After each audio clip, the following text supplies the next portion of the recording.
Welcome back to Power 5 with Nick Augustine.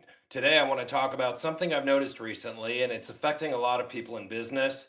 And it's a trend of relying too heavily on digital communication to find clients, make new connections, and build referrals. Now, don't get me wrong, digital tools are incredibly valuable, and social media plays a big role in expanding our reach. But there's growing concern that people are leaning too far into digital spaces and losing touch with the importance of real life connections. Now, look, I know that COVID put us all at home and everyone had to do everything online. And people have gotten used to everything being by Zoom. And that's great. But we still have to meet in person. And here's why in person matters. It's the thing is doing business, people naturally want to work with people they know, like, and trust. We've heard this before, the know, like, and trust factor.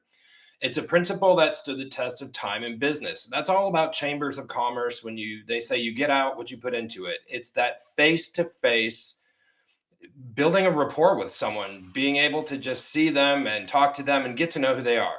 You really share who you are and what you're about. They get to know you in a real and meaningful way. So, over the past few years, again, the strong shift towards online only interactions, it's got people texting, emailing, and commenting instead of meeting up, shaking hands, and talking over coffee. So the demand for authenticity is pushing back. I talked about that last time. The power of authenticity, this is where it comes from. People crave genuine human connection. That's craving is reflected in our engagement with content. And people are increasingly wondering who's behind the screen here, and is this a real person? Or are they AI? Are they a bot? Can I relate to them? So if you're going to grow your business, this is the type of question that you need to answer with a solid yes. I would also mention people out there in marketing in the space where they think they can just throw money at marketing without knowing people personally. That's a mistake. You've got to get out and people have got to know you first and foremost. That's when they'll stay in touch with you. It's all about creating a balance between digital and in person presence. So, how do we solve this, you may ask? It comes down to, again, balance. Think of your digital presence as an extension of your real world self, not a replacement. You don't want your online presence to be a mask that hides you. Instead, it should be a showcase of what you do, who you are, and what really matters to you. All those things are anchored in your real life relationships and experiences. So if you don't know the people in real life, why would they care about what you're putting out online? Makes sense, right? So when you've been seen at events, you're seen at conferences, or you're seen in informal network set gatherings, that's whole going to be seen, right? You're giving people a chance to know you in the way that they build those strong connections. Then when they see you online and your posts and your content come to life, they see no more, they get more about who you are and they're more likely to engage with you. And this all makes sense to people. I don't have to explain this on that deep a level. Again, social media is a tool, not a whole strategy. A lot of people I talk to are focused on building their brands and growing their businesses. They're frustrated. They wonder why they're not getting more traction online or with their social media posts, why they're not making waves. One of the biggest reasons is they haven't invested the time in building real relationships.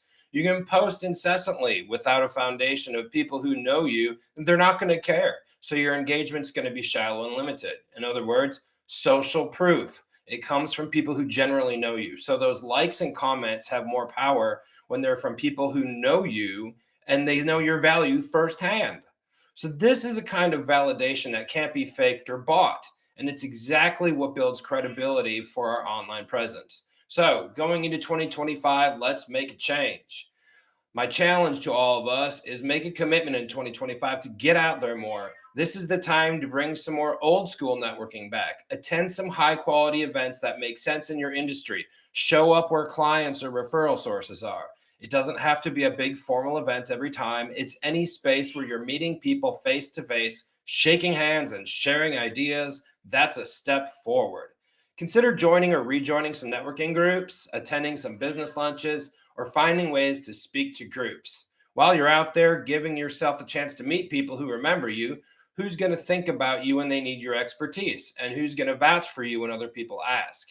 Those in-person connection builds that foundation for your digital relationships and makes all your content that more engaging. It all makes sense, folks. To sum it up, our digital presence, it should reflect our real live presence, not replacing it.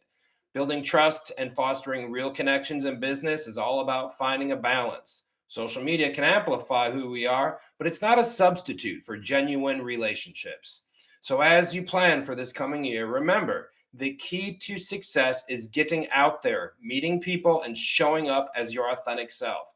Let's use our digital tools to support our real world connections and focus on making genuine connections. More handshakes, more conversations, and more opportunities to build trust in 2025.